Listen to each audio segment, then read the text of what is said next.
देवी माता की जय हो। तो चलिए आज हम लोग पाठ करते हैं देवी माता के दुर्गा सप्तशती के द्वितीय अध्याय का। इस अध्याय में देवताओं के तेज से देवी के प्रादुर्भाव और महिषासुर की सेना के वध का वर्णन है। तो हम लोग प्रारंभ करते हैं। इस पाठ का प्रारंभ होता है देवी के स्तवन से। ओम मध्यम चरित्र के विष्णु ऋषि महालक्ष्मी देवता उष्णिक छंद शाकंभरी शक्ति दुर्गा बीज वायु तत्व और यजुर्वेद स्वरूप हैं। श्री महालक्ष्मी की प्रसन्नता के लिए मध्यम चरित्र के पाठ में इसका विनियोग है। मैं कमल के आसन पर बैठी हुई प्रसन्न मुख वाली महिषासुरमर्दिनी भगवती महालक्ष्मी का भजन करता हूँ, जो अपने हाथों में अक्षमाला, फरसा, गदा, बाण, व्रज, पद्म, धनुष, कुंडिका, दंड, शक्ति, खड्ग, ढाल, शंख, घंटा, मधुपात्र, शूल, पाश और चक्र धारण करती हैं। ऋषि कहते हैं, पूर्व काल में देवताओं और असुरों में पूरे 100 वर्षों तक घोर संग्राम हुआ था। उसमें असुरों का स्वामी महिषासुर था और देवताओं के नायक इंद्र थे। उस युद्ध में देवताओं की सेना महाबली असुरों से परास्त हो गई। संपूर्ण देवताओं को जीतकर महिषासुर इंद्र बन बैठा। तब पराजित देवता प्रजापति ब्रह्मा जी को आगे करके उस स्थान पर गए जहां भगवान शंकर और विष्णु विराजमान थे। देवताओं ने महिषासुर के पराक्रम तथा अपनी पराजय का यथावत वृत्तांत उन दोनों देवेश्वरों से विस्तार पूर्वक कह सुनाया। वे बोले, भगवान महिषासुर सूर्य, इंद्र, अग्नि, वायु, चंद्रमा, यम, वरुण तथा अन्य देवताओं के भी अधिकार छीनकर स्वयं ही सबका अधिष्ठाता बन बैठा है। यानी कि वो स्वयं ही सबका राजा या अधिष्ठाता बन के बैठ गया या बना बैठा है। उस दुरात्मा महिष ने समस्त देवताओं को स्वर्ग से निकाल दिया है। अब वे मनुष्यों की भांति पृथ्वी पर विचरते हैं। दैत्यों की यह सारी करतूत हमने आप लोगों से कह सुनाई। अब हम आपकी ही शरण में आए हैं। इसके वध का कोई उपाय सोचिए। यानी कि महिषासुर के वध का उपाय करने के लिए प्रार्थना सारे देवता मिल करके कर रहे थे। किससे कर रहे थे? भगवान शिव से कर रहे थे और भगवान विष्णु से कर रहे थे। इस प्रकार देवताओं के वचन सुनकर भगवान विष्णु और शिव ने दैत्यों पर बड़ा क्रोध किया। उनकी भौहें तन गई और मुंह टेढ़ा हो गया। तब अत्यंत कोप में भरे हुए चक्रपाणी श्री विष्णु के मुख से एक महान तेज प्रकट हुआ। इसी प्रकार ब्रह्मा, शंकर तथा इंद्र आदि अन्य देवताओं के शरीर से भी बड़ा भारी तेज निकला। यानी सारे देवताओं के शरीर से बहुत बड़ा सा तेज निकला। वह सब मिलकर एक हो गया। महान तेज का वह पुंज जाज्वल्यमान पर्वत सा जान पड़ा। यानी जलता हुआ कोई एक बड़ा सा पर्वत। देवताओं ने देखा, वहां उसकी ज्वालाएं संपूर्ण दिशाओं में व्याप्त हो रही थी। संपूर्ण देवताओं के शरीर से प्रकट हुए उस तेज की कहीं तुलना नहीं थी। एकत्रित होने पर वह एक नारी के रूप में परिणित हो गया। यानी वो जो तेज था वो एक नारी के रूप में परिवर्तित हो गया और अपने प्रकाश से तीनों लोक में व्याप्त जान पड़ा। भगवान शंकर का जो तेज था उससे उस देवी का मुख प्रकट हुआ। यमराज के तेज से उसके सिर में बाल निकल आए।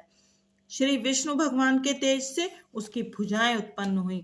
चंद्रमा के तेज से दोनों स्तनों का और इंद्र के तेज से मध्य भाग का प्रादुर्भाव हुआ। वरुण के तेज से जंघा और पिंडली तथा पृथ्वी के तेज से नितंब भाग प्रकट हुआ।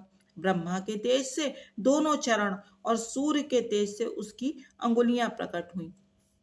वसुओं के तेज से हाथों की अंगुलियां और कुबेर के तेज से नासिका प्रकट हुई। उस देवी के दांत प्रजापति के तेज से और तीनों नेत्र अग्नि के तेज से प्रकट हुए थे। उसकी भवें संध्या के और कान वायु के तेज से उत्पन्न हुए थे। इसी प्रकार अन्यान्य देवताओं के तेज से भी उस कल्याणमयी देवी का आविर्भाव हुआ। यानी सभी देवताओं का जो तेज था मिल करके उसी से देवी माता का प्रादुर्भाव हुआ या आविर्भाव हुआ। तदंतर समस्त देवताओं के तेज पुंज से प्रकट हुई देवी को देखकर महिषासुर के सताए हुए देवता बहुत प्रसन्न हुए। पिनाकधारी भगवान शंकर ने अपने शूल से एक शूल निकालकर उन्हें दिया। फिर भगवान विष्णु ने भी अपने चक्र से चक्र उत्पन्न करके भगवती को अर्पण किया। वरुण ने भी शंख भेंट किया, अग्नि ने उन्हें शक्ति दी, वायु ने धनुष तथा बाण से भरे हुए 2 तरकस प्रदान किए। तरकस जानते हैं आप लोग, जिसमें बाण रखे जाते हैं।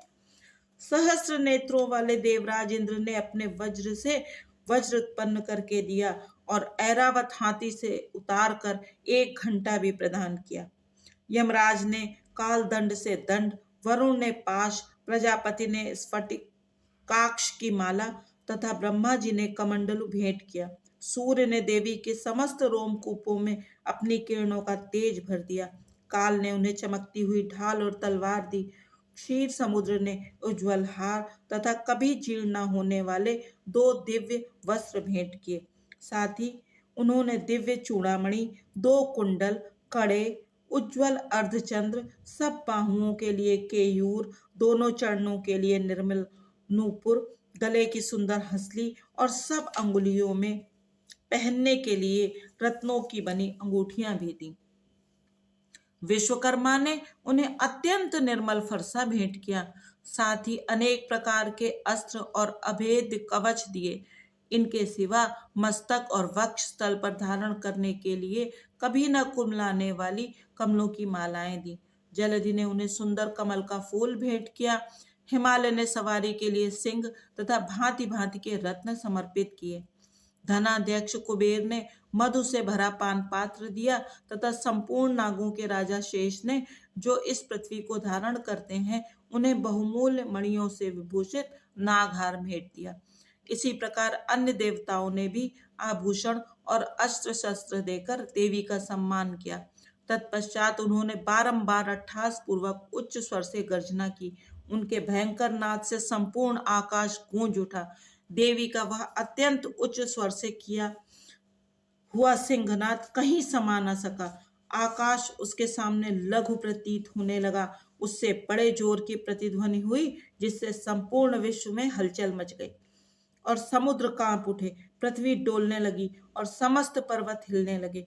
उस समय देवताओं ने अत्यंत प्रसन्नता के साथ सिंह वाहिनी भवानी से कहा, देवी तुम्हारी जय हो। साथ ही महर्षियों ने भक्ति भाव से विनम्र होकर उनका स्तवन किया। संपूर्ण त्रिलोकी को क्षोभग्रस्त देखकर दैत्यगण अपनी समस्त सेना को कवच आदि से सुसज्जित कर हाथों में हथियार ले सहसा उठकर खड़े हो गए। उस समय महिषासुर ने बड़े क्रोध में आकर कहा, आह, यह क्या हो रहा है। फिर वह संपूर्ण असुरों से घिरकर उस सिंहनाद की ओर लक्ष्य करके दौड़ा और आगे पहुंचकर उसने देवी को देखा, जो अपनी प्रभा से तीनों लोकों को प्रकाशित कर रही थीं। उनके चरणों के भार से पृथ्वी दबी जा रही थी। माथे के मुकुट से आकाश में रेखा सी खींच रही थी तथा वे अपने धनुष की टंकार से 7 पातालों को क्षुब्ध किए देती थी। देवी अपनी हजारों भुजाओं से संपूर्ण दिशाओं को आच्छादित करके खड़ी थी। तदंतर उनके साथ दैत्यों का युद्ध छिड़ गया। नाना प्रकार के अस्त्र शस्त्रों के प्रहार से संपूर्ण दिशाएं उद्भासित होने लगीं। चिक्षुर नामक महान असुर महिषासुर का सेना नायक था। वह देवी के साथ युद्ध करने लगा। अन्य दैत्यों की चतुरंगड़ी सेना साथ लेकर चामर भी लड़ने लगा। 60,000 रथियों के साथ आकर उदग्र नामक महादैत्य ने लोहा लिया। 1 करोड़ रथियों को लेकर महाहनु नामक दैत्य युद्ध करने लगा, जिसके रोए तलवार के समान तीखे थे। वह असिलोमा नामक महादैत्य 5 करोड़ रथी सैनिकों सहित युद्ध में आ डटा। 60 लाख रथियों से घिरा हुआ वाशकल नामक दैत्य भी उस युद्ध भूमि में लड़ने लगा। परिवारित नामक राक्षस हाथी सवार और घुड़सवारों के अनेक दलों तथा 1 करोड़ रथियों की सेना लेकर युद्ध करने लगा। बिडाल नामक दैत्य 5 अरब रथियों से घिरकर लोहा लेने लगा। इनके अतिरिक्त और भी हजारों महादैत्य रथ, हाथी और घोड़ों की सेना साथ लेकर वहां देवी के साथ युद्ध करने लगे। स्वयं महिषासुर उस रणभूमि में कोटि कोटि सहस्त्र रथ, हाथी और घोड़ों की सेना से घिरा हुआ खड़ा था। वे दैत्य देवी के साथ तोमर, भिंदीपाल, शक्ति, मूसल, खड्ग, परशु और पट्टिश आदि अस्त्र शस्त्रों का प्रहार करते हुए युद्ध कर रहे थे। कुछ दैत्यों ने उन पर शक्ति का प्रहार किया, कुछ लोगों ने पाश फेंके तथा कुछ दूसरे दैत्यों ने खड़ग प्रहार करके देवी को मार डालने का उद्योग किया। देवी ने भी क्रोध में भरकर खेल खेल में ही अपने अस्त्र शस्त्रों की वर्षा करके दैत्यों के वे समस्त अस्त्र शस्त्र काट डाले। उनके मुख पर परिश्रम या थकावट का रंच मात्र भी चिन्ह नहीं था। देवता और ऋषि उनकी स्तुति करते थे और वे भगवती परमेश्वरी दैत्यों के शरीरों पर अस्त्र शस्त्रों की वर्षा करती रही।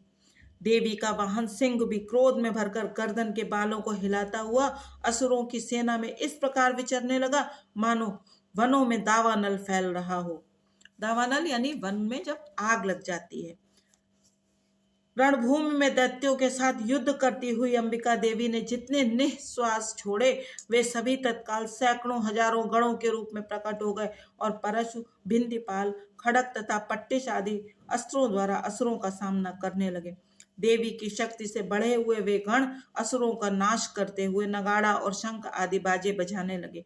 उस संग्राम महोत्सव में कितने ही गण मृदंग बजा रहे थे। तदंतर देवी ने त्रिशूल से, गदा से, शक्ति की वर्षा से और खड्ग आदि से सैकड़ों महादैत्यों का संहार कर डाला। कितनों को घंटों के भयंकर नाद से मूर्छित करके मार गिराया। बहुतेरे दैत्यों को पाश से बांधकर धरती पर घसीटा। कितने ही दैत्य उनकी तीखी तलवार की मार से दो दो टुकड़े हो गए। कितने ही गदा की चोट से घायल हो धरती पर सो गए। कितने ही मूसल की मार से अत्यंत आहत होकर रक्त वमन करने लगे। कुछ दैत्य शूल से छाती फट जाने के कारण पृथ्वी पर ढेर हो गए। उस रणांगण में बाण समूहों की वृष्टि से कितने ही असुरों की कमर टूट गई।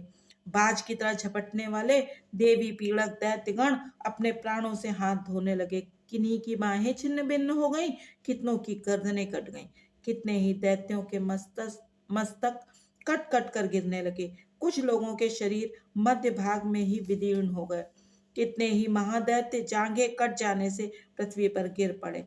कितनों को ही देवी ने एक बांह, एक पैर और एक नेत्र वाला करके दो टुकड़ों में चीर डाला। कितने ही दैत्य मस्तक कट जाने पर भी गिरकर फिर उठकर खड़े हो जाते। केवल धड़ के ही रूप में अच्छे अच्छे हथियार हाथ में ले देवी के साथ युद्ध करने लगते थे। दूसरे कबंध युद्ध के बाजों की लय पर नाचते थे। कितने ही बिना सिर के धड़ हाथों में खड़ग, शक्ति और वृष्टि लिए दौड़ते थे तथा दूसरे दूसरे महादैत्य ठहरो ठहरो यह कहते हुए देवी को युद्ध के लिए ललकारते थे। जहां वह घोर संग्राम हुआ था वहां की धरती देवी के गिराए हुए रथ, हाथी, घोड़े और असुरों की लाशों से ऐसी पट गई थी कि वहां चलना फिरना असंभव हो गया था। दैत्यों की सेना में हाथी, घोड़े और असुरों के शरीर से इतनी अधिक मात्रा में रक्तपात हुआ था कि थोड़ी ही देर में वहां खून की बड़ी बड़ी नदियां बहने लगी।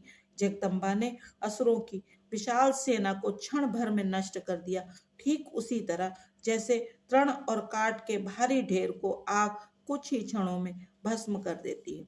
और वह सिंह भी गर्दन के बालों को हिला हिलाकर जोर जोर से गर्जना करता हुआ दैत्यों के शरीर से मानो उनके प्राण चुने लेता था। वहां देवी के गणों ने भी उन महादैत्यों के साथ ऐसा युद्ध किया जिससे आकाश में खड़े हुए देवतागण उन पर बहुत ही संतुष्ट हुए और फूल बरसाने लगे। इस प्रकार श्री मार्कंडेय पुराण में सावर्णिक मनवंतर की कथा के अंतर्गत देवी महात्म्य में महिषासुर की सेना का वध नामक दूसरा अध्याय पूरा हुआ। जय हो देवी माँ, तुम्हारी सदा ही जय हो माँ, सदा ही जय हो। धन्यवाद।